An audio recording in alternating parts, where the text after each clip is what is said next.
Welcome to Commercial Real Estate Pro Network's CRE PN Radio. Thanks for joining us. My name is J. Darren Gross.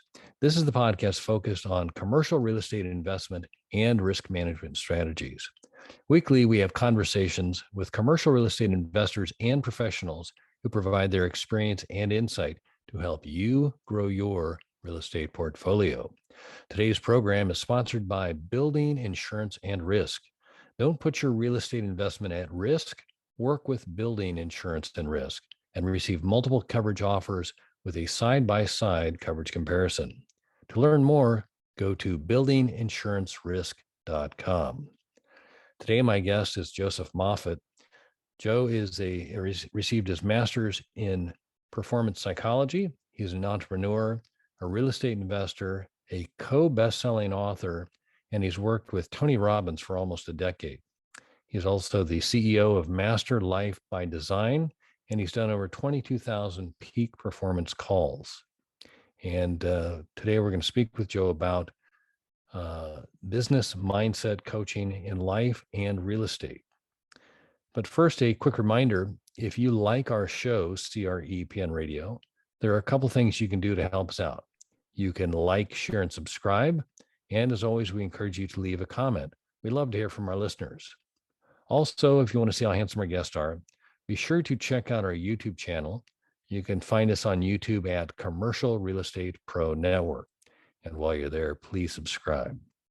With that, I want to welcome my guest, Joe Moffett. Welcome to CRE PN Radio. Thanks for having me. Pretty excited to be here. Well, I am looking forward to our conversation.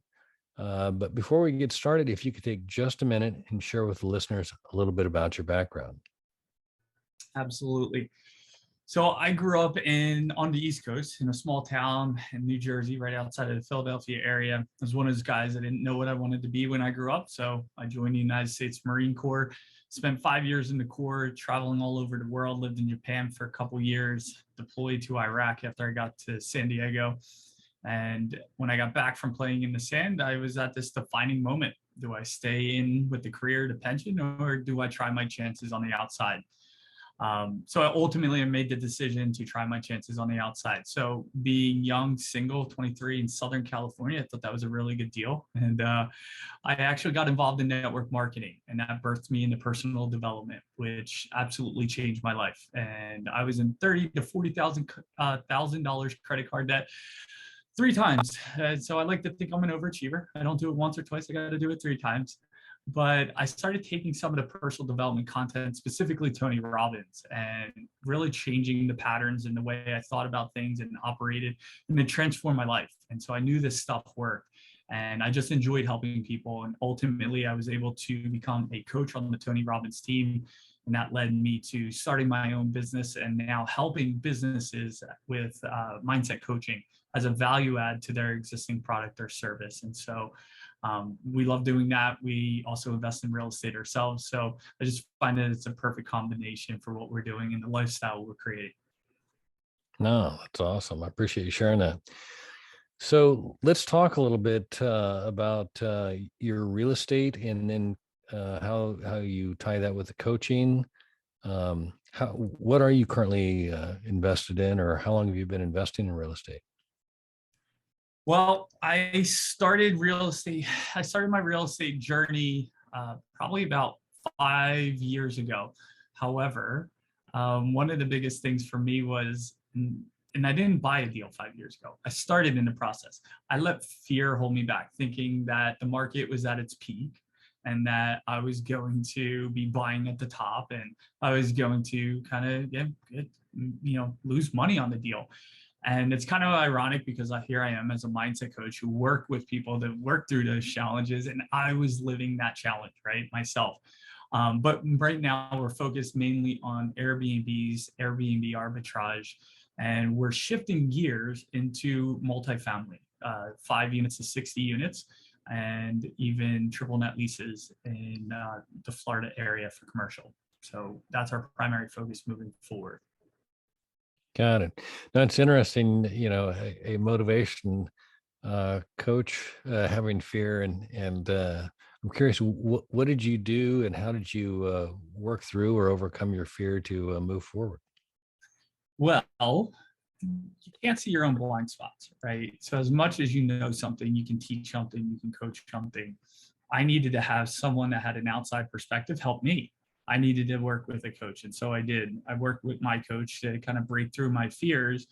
And at some point, you just have to do it, right? Like you have to take the step, you have to take the action. You never know if you're going to be a good parent until you have a child, right? So you have to take the action. And that's what we did. We just started jumping in the game. And I knew that the ultimate resource is resourcefulness. And no matter what came my way, I would figure it out. I have the connections. There's a ton of resources, a ton of information out there that will be able to help us overcome any challenge that we face. And so ultimately made the plunge, found a good deal, and we just started executing. And right now, I think for me, that's the greatest lesson. That's the greatest teacher is action. No, no doubt. I would think that, at least from personal experience, I know I've always had a little bit of trepidation, even though I keep thinking like there's one more thing that I should have checked, or why didn't I check this kind of thing, and but I'm kind of curious on your end, having jumped in. I'm assuming whatever your fear was, it's you recognize that it, once you work through it and you move forward, it's work because you continue to invest in real estate. Was there anything that any new things that came up that created additional unknown fears that that you didn't see on the front end, or has it all been kind of smooth sailing for you? No, there's some difficulties, but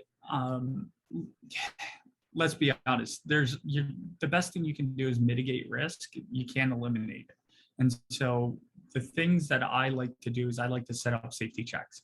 And so I know what I know until something goes wrong, and then I have learning experience through it, and then I can make corrections moving forward. So what I like to do is I like to get people around me that I have in my network that I can say, hey, can you double check this? Am I missing something? And I allow their second set of eyes to help me see what I don't see. And if there's nothing, I'm like, great, I'm learning, I'm growing, I'm getting even better at understanding this multi-headed monster called real estate. So I always like to have other people double check some of the things for me, and that's been panning out well. Got it. So the other people, are there specific people that you have, or specific skill sets that you look for when you're relying on others with your real estate investing? Two things. One is I always make the sure I like to decide who I'm going to work with based on values and character, right? Like if we're aligned in values and character, I love it. I like doing business with them. I need to be able to trust them because they can tell me whatever they want, and maybe it's true, maybe it's not, but I got to be able to trust them. And I do that through seeing, are we aligned in our values? Do they have great character?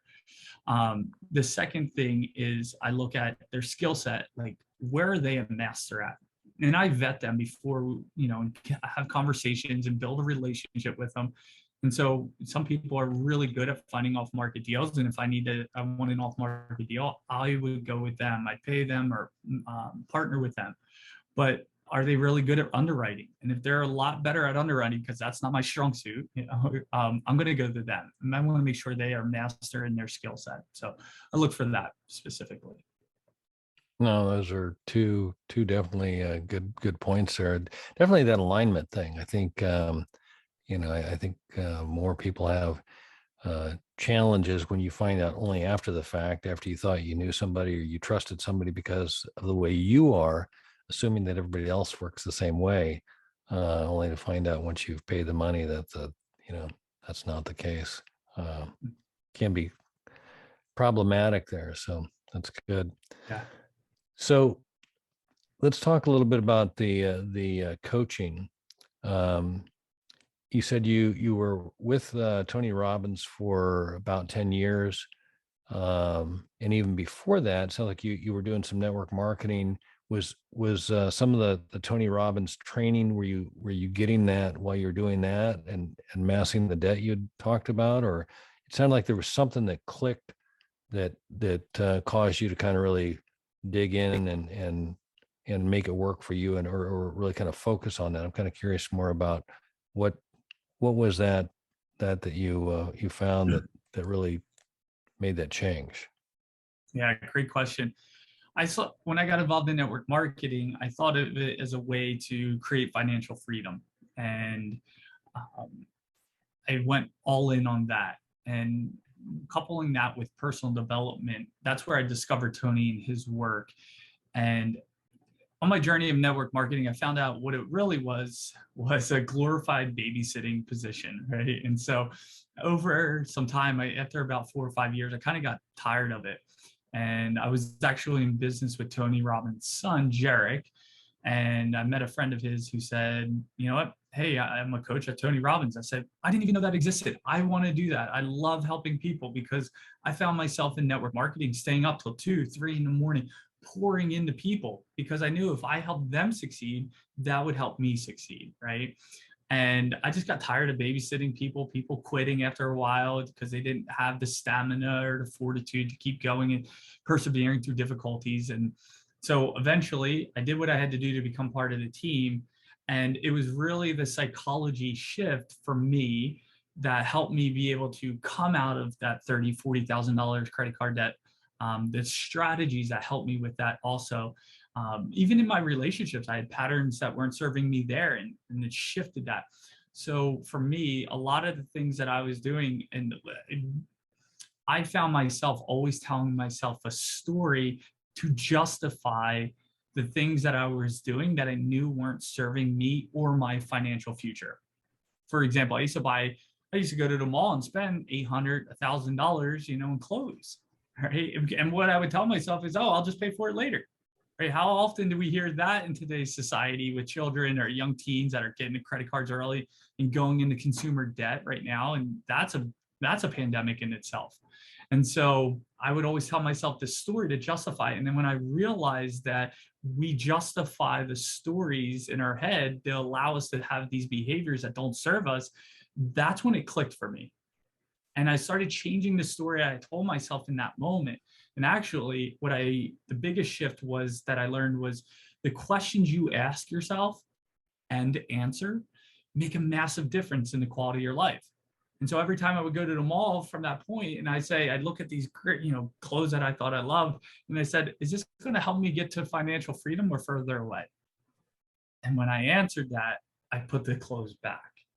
And I started implementing strategies of paying myself first and then paying off the debt. And I had to sacrifice in that time. I had friends that would go snowboarding and I'd have to say, I can't make it. Or, hey, do you want to go out to dinner Friday night? And putting it towards my debt, can't make it. And I spent a lot of Friday, Saturday nights in my room by myself because I didn't want to go out and spend money. But I didn't just sit there. I actually started digesting more personal development. So I kind of got a 2-for-1 there and started transforming the way I thought about life and the way I thought about myself and my financial future. Interesting. So you had the personal situation, you had the aha, you started changing your behavior rather than continuing to tell yourself the story and asking yourself these questions. And it sounds like the focus was the financial independence was really kind of the goal. And obviously that's what you said you started the network marketing for.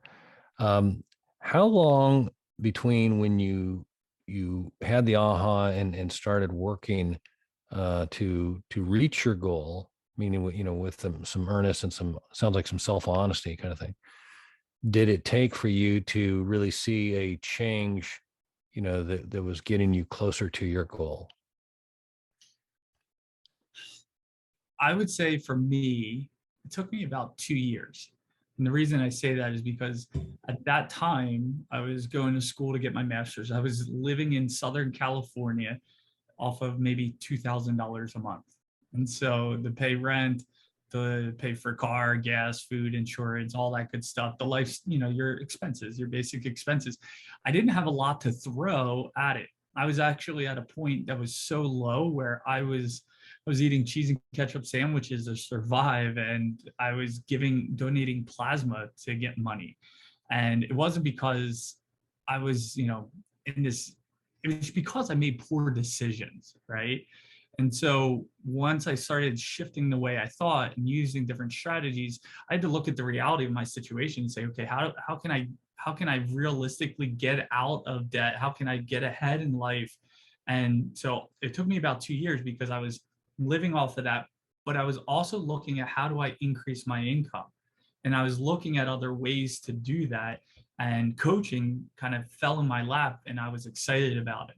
And as I started to master my craft, I was able to charge more and be able to get out of the financial situation I was in. So it was about a 2 year swing for me.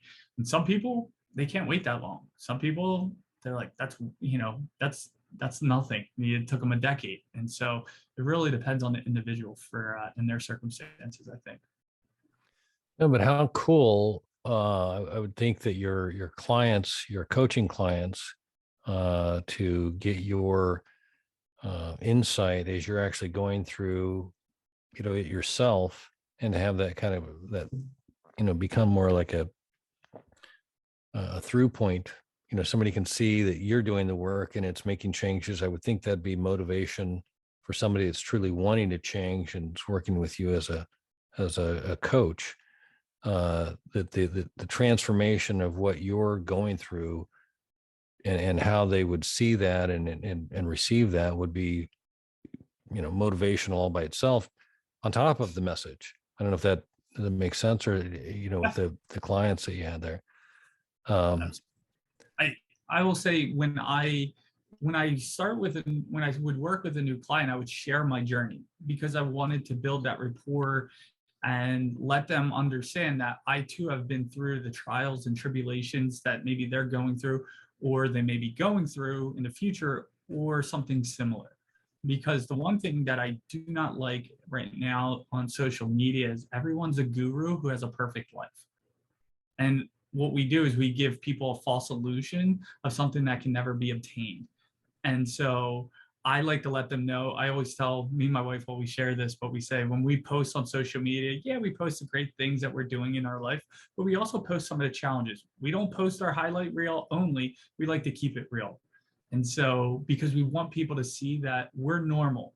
We've gone through debt. We've gone through challenges. We have speed bumps in our relationships. We have challenges raising our children, right? And these are the solutions and the tech tools and strategies that we use to overcome them. And so I think that all builds credibility, trust, and rapport with people. And ultimately, it doesn't matter what my success is. It matters, can I help that person through our framework to be able to get them the results that they're looking for? So going from 5 figures, or excuse me, have a large 5 figure debt to having a 7 figure plus net worth now, it was a huge swing, and it just breeds belief into people. So it plays a multi-purpose. yeah. So when you're working with someone, I'm assuming there are people that get it and commit to it and do the work and have the success, and then there are probably those that don't, for one reason or another.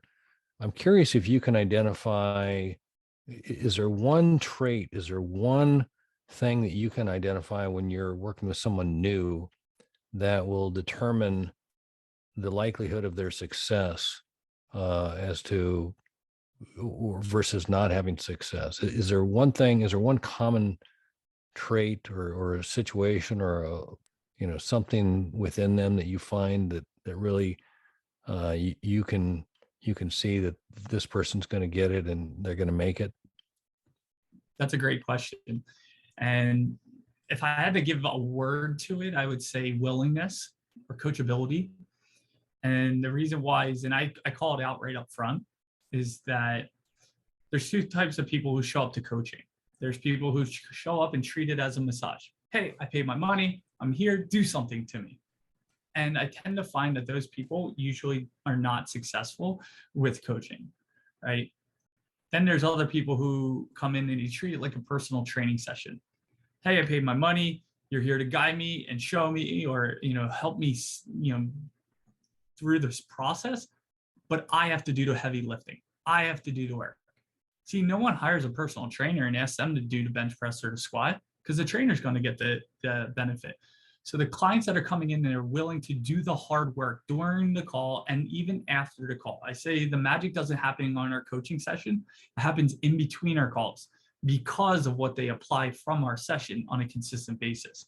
So coachability or willingness is one of the biggest keys that I see, or even, I guess you could say, even ownership. Are they willing to take ownership of the results that they're going to experience through the coaching? No, that's insightful. So when somebody is working with you, and now let's say we recognize they've got the willingness. What are some things that you see that are common, that are holding people back from obtaining the success they're looking for? Hmm. I'll give you two answers here. From a generic standpoint, I have to, it's kind of sounds silly, but their mindset. But I coach about 85% of the clients I coach outside of athletes are real estate investors. And from a real estate perspective, the biggest challenge that all real estate investors get hung up on is the ability to outsource or leverage. That is by far the most challenging to them, because most people, they don't start on a 7 or an 8-figure size deal. They start with a single family home, maybe if they're rolling the dice a duplex, right? And so they're starting out, I'll say, rather small, and they have the mindset of, I'll do this myself. I can manage a property, or I can have the plumber come out, or I can rehab the place. And they have a challenge with leveraging, because they feel like they have to be in control. And the ability to be in control, if they're not in control, then how's it all going to get done? And they operate with this belief system that the success that they create is based on them and how they control things. And that eliminates the ability to scale at a large level.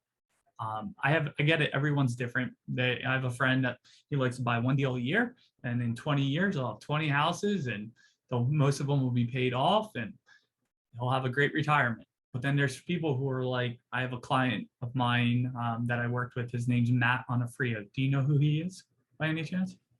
Uh, the name sounds familiar vaguely, but I don't know exactly. I don't know that I know him.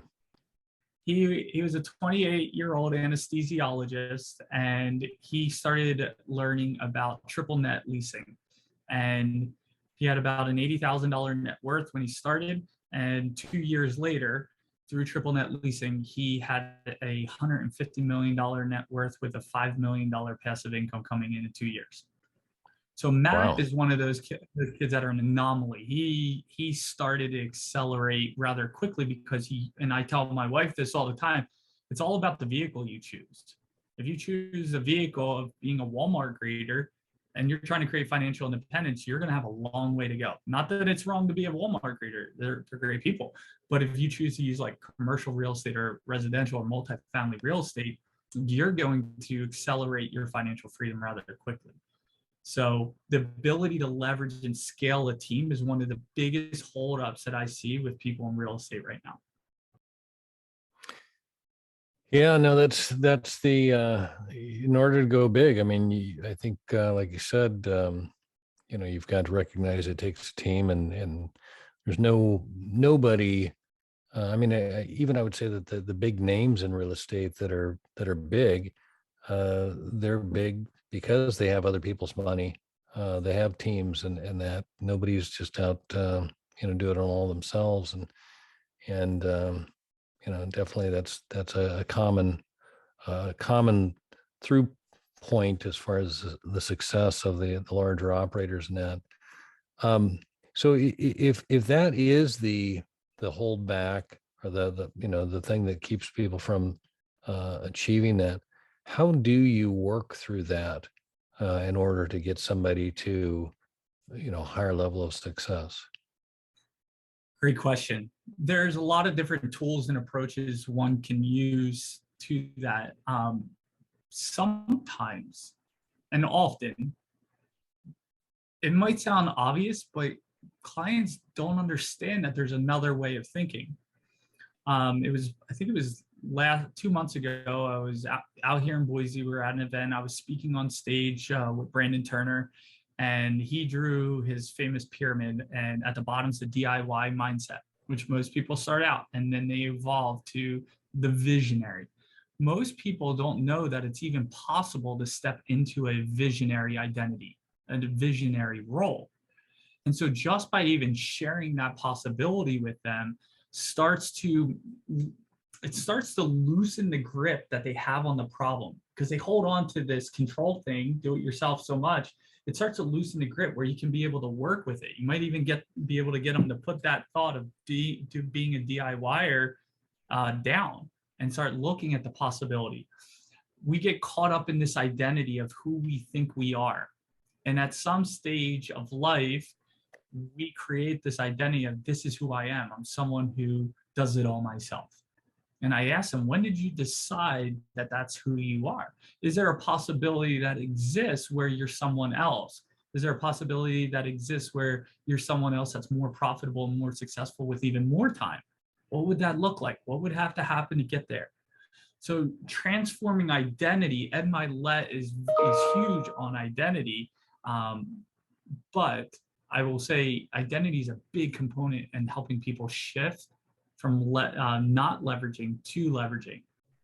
And if you look at anyone who's successful, and I know you know this, but for the audience, if you look at anyone who's successful, they are not running day-to-day operations. They're not even the CEO. They are the visionary and or the investor of the company. Grant Cardone talks about it all the time. He's like, I don't want to be the CEO. The CEO of Warren Buffett's company, I think he made like $50 million. But Warren, the investor, the CEO of Coca-Cola made $50 million. But Warren Buffett invested in Coca-Cola and he made $500 million, right? So shifting the identity is a big one in the role that you're playing moving forward.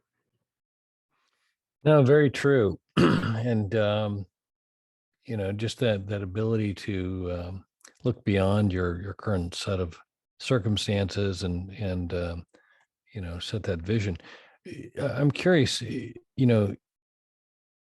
that, in order to help somebody reframe their realm of possibilities, how long does that take? When you're working with somebody, if they're willing, we've established you've got somebody that's willing, they're unhappy with their current set of circumstances.